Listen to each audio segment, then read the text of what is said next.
Hello everyone, എൻ്റെ പേര് ഷിഫ. നമ്മൾ ഇൻസ്പയർ മാത്സിലൊരു സ്റ്റുഡൻ്റാണ്. ഇൻസ്പയർ മാത്സിൽ നമ്മൾ ഹയർ മാം പഠിപ്പിച്ചു തന്ന റുബിക്സ് ക്യൂബ് നന്നായിട്ട് പഠിച്ചിട്ടുണ്ട്. അടിപൊളി ക്ലാസ്സാണ്, എനിക്ക് നന്നായി ഇഷ്ടമായി. അത് അഫോർഡബിൾ റേറ്റിൽ ഞാൻ ജീവിതത്തിൽ ആദ്യമായിട്ട് റുബിക്സ് ക്യൂബ് സോൾവ് ആക്കി. അതുപോലെ ഇങ്ങനത്തെ ഒരു ചാൻസ് കിട്ടിയിട്ട് ഞാൻ ജോയിൻ ചെയ്തല്ലോ എന്നുള്ള സന്തോഷം എനിക്ക് നന്നായിട്ടുണ്ട്. നിങ്ങളൊന്ന് ഇൻസ്പയർ മാത്സിലൊന്ന് ജോയിൻ ചെയ്ത് നോക്കുക. അടിപൊളി ക്ലാസ്സാണ്. ഞാൻ അതിൻ്റെ ഉള്ളിൽ നിന്ന് പറയുന്നത്, ഞാൻ പൊക്കി പറയല്ല, ഞാൻ സത്യസന്ധമായിട്ട് പറയാണ്. പിന്നെ എനിക്ക് റുബിക്സ് ക്യൂബ് പഠിച്ചിട്ട് എനിക്ക് നല്ലോണം കോൺസെൻട്രേഷൻ വർദ്ധിച്ചിട്ടുണ്ട്.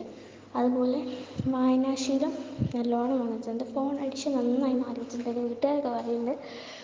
അപ്പോൾ എന്താ അടിപൊളി ക്ലാസ്സാണ്, നല്ല എൻജോയ് ആയിട്ടാണ് ക്ലാസ് എടുക്കുന്നത്. നമുക്ക് കളിയും ചിരിയും ഒക്കെ പറ്റും. അതുപോലെ നല്ല മോട്ടിവേഷൻ നൽകിയിട്ടാണ് ക്ലാസ് എടുക്കുന്നത്. നമ്മളെ ജീവിതത്തിൽ നമുക്ക് എന്തായാലും ഒരു വിജയം ഉണ്ടാവും എന്നുള്ള ഒരു ഇതിലാണ് ക്ലാസ് എടുക്കുന്നത്. എനിക്ക് ഭയങ്കര ഇഷ്ടമായി. ഇങ്ങനെ ചാൻസ് ഞാൻ കൂടിയതെന്ന് എനിക്ക് ഭയങ്കര സന്തോഷമായി. സോ എനിക്ക് ഭയങ്കര ഇഷ്ടമായി. Thank you.